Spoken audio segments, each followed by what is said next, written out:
ด้อเฮ้ย โดย โอ้ยแป้งนัวเบิดแล้วชื่อแป้งนัวมาให้กินเด้อ มันยังขาดหยังเราเอากันมาเนาะเพิ่นยังขาดไปจังบ่ได้ยาก เนาะ เนาะ นั่นโทรมาเอากาแฟมาเด้อ โดย กาแฟมาโอ้ยแล้วจำได้มันสนุกเนาะคันว่าพื้นป่า โดย อันเอาปลานินมานี่ก็เอ้ยคือจะกินต้มปลานินเชื่อมาเป็นโลประเทศมันถูกชำไรมันสนุกชำไรฉันก็คือว่ายังบ่ชื่อว่าถูกอยู่มันบ่ถูก อยากแต่ปากบอกออกเสียงเนาะ เออ อยากได้หยังก็ได้เนาะพ่อใหญ่ มันว่าบ่น้อมอยู่พุ่น เนาะ บ่น้อมอะโหลบ่น้อม กินแกงเฮ็ดแล้วใช่ เอาอันนี้นางมาเนี่ยกว่าเอ้ยกับผักขี้แยงเด้อเอาอันเฮ็ดแหน่มาใช้แกงหน่อไม้นี่จักหน่อยขลาดมาถึงเฮ็ดถึงหน่อไม้ถึงผักขี้แยงเอาแล้วเห็นได้ใช่มาก็แกงกินแหละ โดย ให้มันทำได้ล่ะบ่คือมื้อนี้แล้วนี่ทั้งหมักนัดแม่นบ่ โดย แล้วก็บัตรเติมเงินเอง มาให้เนาะพ่อใหญ่อยากได้ให้ได้อ่ะ ให้เฮ็ดได้ฉัน โดย รถตัวนี้ล่ะวะเฮ้ยว่าอันนั้น มาชงให้อีกเนาะพ่อใหญ่ มาชงให้ฮอดเทือนพี่ แม่มันไก่เนาะลุยพลลุยหยังเนาะน้ำลุยมาอยากหาพ่อใหญ่เขาก็อยากเห็นพ่อใหญ่แม่นเพราะว่าคันบ่ถ่ายคลิปก็เขาทำคือบ่ไปถ่ายคลิปพ่อใหญ่แล้วว่าเขาก็คอมเมนต์มาได้พ่อใหญ่ เอาแล้ว ก็เลยว่าไปถ่ายพ่อใหญ่ว่า แต่ละคนมาคือกันกับบ่าวอันแพทย์น้อยวานนึงเขาก็มินมาใช้อันตู้เอ้ยที่เช้ามาแต่โทรมาตั้งแต่รับเช้าเลยนี่เล่นเช้าวันพี่ชังชื่อเราอยู่ในนี้เรียกว่าเจ้าขอเป็นเพื่อนคอยถามกันกับแม่เลยว่าคนคนนี้ตะกี้ว่าอย่างนี้บ่าวแพทย์น้อยว่ามันอยากมาหาเฮามาพี่ชังประทางทักเลยมันนี่ผัวอยู่ดีอันนี้นะโอ้ยว่าวันนี้ครับ เป็นตัวบ่าวแพทย์บ่ ตัวผู้คุณเล่นโลชิปคุณโลชิปคนนี้ผัวอยู่ไหนมันดูว่าโทรมาอยากมาเป็นเพื่อนที่ชื่อเราบอกเขาอยากมาเป็นเมียเจ้าอันเด็กมันบอกมาอยู่ใจอยู่รับเช้าอยู่คุณเพียงอยู่ทิศบ้านยังมันรอมันอยู่มันไปแล้วอยู่มันตาบอกมาใครเนี่ยตายเอาบุตรีดอกของแนวนี่แหละทั้งเมืองชาวนี่เนี่ย ชาวใด ติดโทษใจมันดึงมันมาจากมานี่แหละชาวแป้งหอมนี่แหละ ที่ว่าให้โอนเงินมันบ่เลยจะไปหลับเลยเห็นบ่ บ่โอนมันจะไปหับเลยเนาะ ไปหลัดเอาลูก แล้วเพิ่นให้ไปบ่พ่อใหญ่เพิ่นว่าจังได๋ จักแล้ว ยังไม่ได้คุยคัก มัน เนาะ บ่ทันได้อันกันผักของมันนิ่มขอความหากันจริงๆแล้วความมันผู้หากันผัก ชัดมาซื่อๆเนาะอัดเสียงมาซื่อๆเนาะ มาเราทำในสดนะเราทำนะเป็นแบบนั้นที่บุคคลเนาะ สุดนี้โสดเฮิงเติบเนาะพ่อใหญ่ ฮะ โสดเฮิงเฮิบดนเติบเนาะโสดเฮิงเติบไว้สิเอาไวๆเนาะเอาไว้ก็บ่ได้เอาก็ไปเอาก็ไปเนาะคนสุดท้ายแล้วอยู่เช่นโสดคือคอยคือกันบ่ เกียมเงินเนี่ยเกียมเนี่ย เกียมบาก็เอาผู้ใดมาก็จะคอมาเลยบ่พ่อใหญ่คนยังพายังห้องนะพ่อใหญ่จะเปิดเน็ตได้พายังห้อง เดี๋ยวโดนน้ำเนี่ยทำมันแตกแห้ง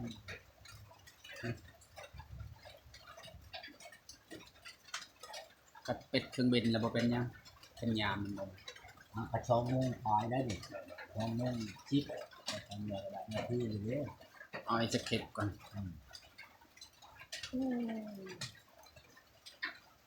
โบ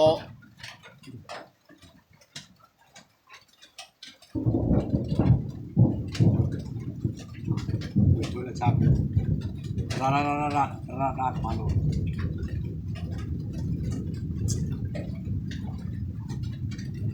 คนก็ตกบ่ได้ไปหาผู้สาวแล้วบัดนี้เนาะพ่อใหญ่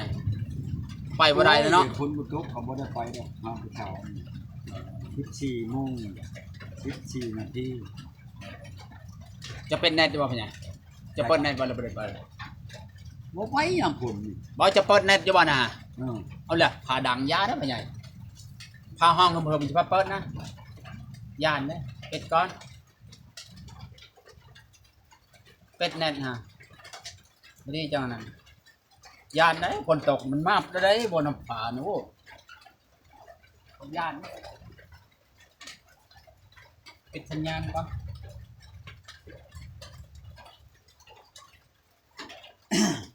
ฝนตกตรงหุ่นยานนะคันปิดเครื่องบินบ่เป็นหยังสัญญาณ อ๋อคันเขาโทรมาก็เฮาบ่รับบ่เป็นหยังดอกเรื่องโทรศัพท์คันรับเนี่ยมันกระทบโลดบ่ให้รับโลดเรื่องเขาโทรมาไหนคันเฮาบ่รับบ่เป็นหยังแล้วเปิดเรียนก็บ่เป็นหยัง ทำบ่เล่นมันบ่บ่ตองมันบ่ เนี่ยมันถูกไปหับมันเอาเห็นบ่ไอ้บักน้ำตะกี้อยู่ในบ้านนี่มันถือวิทยุน้อยอันนั้น โดย วิทยุน้อยๆนี่ชำนี่ โดย มันว่าเฮาล้ออยู่มันดอกถ้ามันมาบมาเฮาก็แกล้งเลยมันตกผมมันก็แตกพาอยู่พุ่นมันน่ะ มันเว้าฮะ มันเว้านะอืม มันมามันลงแล้วตอนมันมามันเนาะพ่อใหญ่ โยกมามันทอนมือเจ้าแล้ว มันมาแล้ว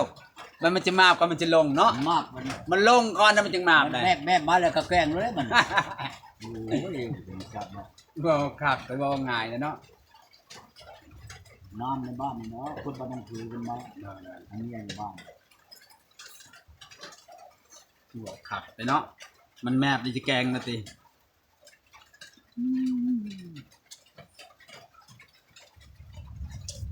ผู้สาวมีแต่ผู้สาวให้ไปหาบ่มีผู้สาวมาหาเนาะรอบนี้เนาะพ่อใหญ่ในบ้านคอยก็มีแต่ให้เจ้าไปเล่นนำเพิ่นว่า2คนเพิ่นได้ เนาะ มีสาวหนึ่งฮะให้เจ้าไปเล่นนำว่ามีแต่คนจะให้ไปเล่นน ไปดีเนาะ ำเขาก็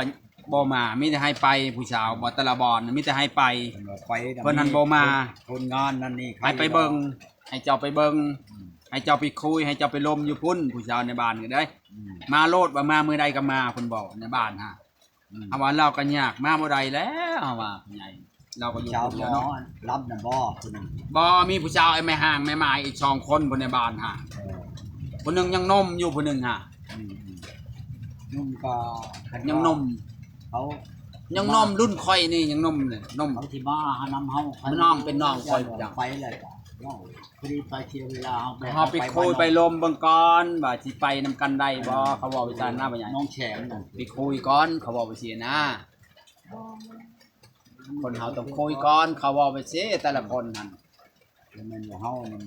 สิปัจจักของบ่ได้ไปหานะแล้วผู้สาวนี่มันเฮานี่เป็นตานะไปเที่ยวเวลาเฮาไปคือหนึ่งมันบ่แม่นน้อยเด้อันลงเฮือนมันตีนรถปินละต่ำมันก็สิ5แสนเอ้าค่อยน่ะได้ บ่ ไปมื้อนั้นก็บ่หาแสนบ่ได้ไปมื้อนั้น ประหยัดนั่นแหละ ไปน้องแฉงอะไร